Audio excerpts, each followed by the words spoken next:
किसान plus radio में आप सभी का एक बार फिर से स्वागत है। साथियों, आज हम आपको जानकारी देने जा रहे हैं गन्ने की खेती के बारे में। जैसा कि आप सभी जानते हैं कि बसंतकालीन गन्ने की फसल 15 फरवरी से 15 मार्च तक करनी होती है, क्योंकि यही एक समय होता है जो सबसे श्रेष्ठ माना जाता है, जिससे गन्ने की पैदावार बहुत अच्छी होती है।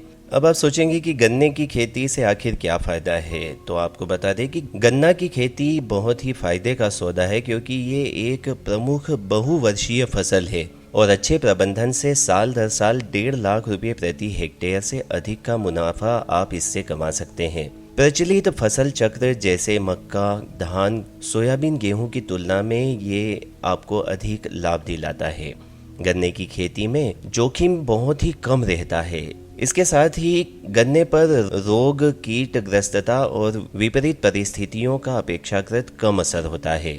गन्ना की आप किसी भी फसल से प्रतिस्पर्धा नहीं कर सकते हैं। तो आइए सबसे पहले बताते हैं कि गन्ने की फसल के लिए मिट्टी कैसी होना चाहिए। दोमट मिट्टी का खेत गन्ने की खेती के लिए सबसे बढ़िया होता है। अगर भारी दोमट मिट्टी है तो भी गन्ने की फसल अच्छी होती है। क्षारीय, अम्लीय भूमि और ऐसी भूमि जिस पर पानी का जमाव होता है, वहां पर गन्ने की खेती नहीं करना चाहिए।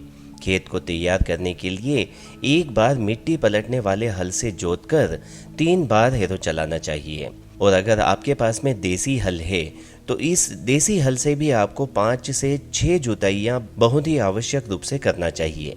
बुवाई के समय खेत में नमी का होना बहुत आवश्यक है और जिस खेत में गन्ना उगाया जा रहा है उसमें पिछले वर्ष की गन्ने की रोगी फसल नहीं बोना चाहिए। तो अगर आप अपनी मिट्टी में इन बातों का ध्यान रखेंगे तो आपको गन्ने की फसल बहुत अच्छा लाभ देकर जाएगी।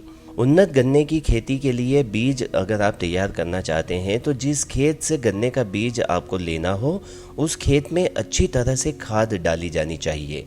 गन्ना निरोगी होना चाहिए, क्योंकि अगर उसमें रोग होगा तो आपकी आने वाली जो फसल है उसमें भी रोग होगा। तो इसका विशेष रूप से ध्यान रखें कि आपका गन्ना निरोगी होना चाहिए। इसके साथ ही आपको विशेष रूप से ध्यान देना है कि यदि आप गन्ने का केवल ऊपरी भाग बीज के काम में ला रहे हैं तो ये अधिक अंकुरित होता है। गन्ने के 3 आँख वाले टुकड़ों को हमेशा काट देना चाहिए। अगर आप 3 आँख वाले टुकड़े लगाते हैं तो इससे आपको नुकसान ज़्यादा हो सकता है। तो अगर 1 हेक्टेयर की बात करें तो 40,000 के लगभग टुकड़े प्रति हेक्टेयर के लिए काफ़ी होते हैं, जिनका वजन 70 से 75 क्विंटल होता है। अगर आप बीज बो रहे हैं तो उसके पहले आपको अपने बीज का उपचार करना बहुत आवश्यक है। अब बात करते हैं बुवाई की।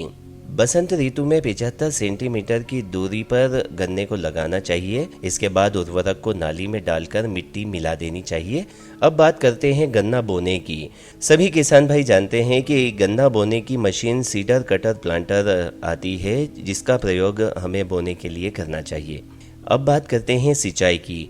क्योंकि बसंतकालीन गन्ने की हम खेती कर रहे हैं तो हमें 6 सिंचाई की आवश्यकता होती है। 4 सिंचाई बारिश से पहले और 2 सिंचाई बारिश के बाद में करना बहुत आवश्यक होता है। अगर तराई क्षेत्र है तो बरसात के पहले 2 से 3 सिंचाई बहुत होती है और बरसात में सिर्फ 1 ही सिंचाई पर्याप्त होती है। अब बात करते हैं इसके खरपतवार नियंत्रण की। गन्ना बोने के 25 से 30 दिनों के अंतर पर 3 गुड़ाइयाँ करके खरपतवार का आप नियंत्रण कर सकते हैं। अगर आप खरपतवार का नियंत्रण कर लेते हैं तो आपका गन्ना आपको अच्छा लाभ देकर जाएगा। गन्ने की उन्नत खेती में रोगों की रोकथाम बहुत ही आवश्यक है। वैसे तो गन्ने की खेती में सबसे पहले अगर रोग आता है तो वो बीज के द्वारा ही आता है। अगर आपने बीज में ही रोकथाम कर ली तो आपके गन्ने में किसी भी तरह का रोग नहीं आ सकता है। बहुत सी जगह पर देखा गया है कि गन्ना जितना लंबा होता जाता है तो वो गिरने लगता है। तो अगर आप अपने गन्ने को गिरने से बचाना चाहते हैं तो खेत में गन्ना के कतारों की दिशा पूर्व और पश्चिम में रखना चाहिए। अगर आप पूर्व से पश्चिम की ओर रखेंगे तो आपका गन्ना गिरने की जो संभावना है वो कम हो जाती है। अब बात करते हैं गन्ने की कटाई के बारे में। जैसे ही गन्ना 18वीं बिंदु तक पहुँचे, गन्ने की कटाई शुरू कर देना चाहिए। अगर आपके पास यंत्र नहीं है तो गन्ने की मिठास से आप गन्ने के पकने का पता लगा सकते हैं। तो साथियों, हम उम्मीद करते हैं कि आज गन्ने की खेती के बारे में आप सभी को हमारे द्वारा दी गई जानकारी पसंद आई होगी। अगले अंक में आपको फिर किसी फसल के बारे में देंगे जानकारी। तब तक के लिए नमस्कार।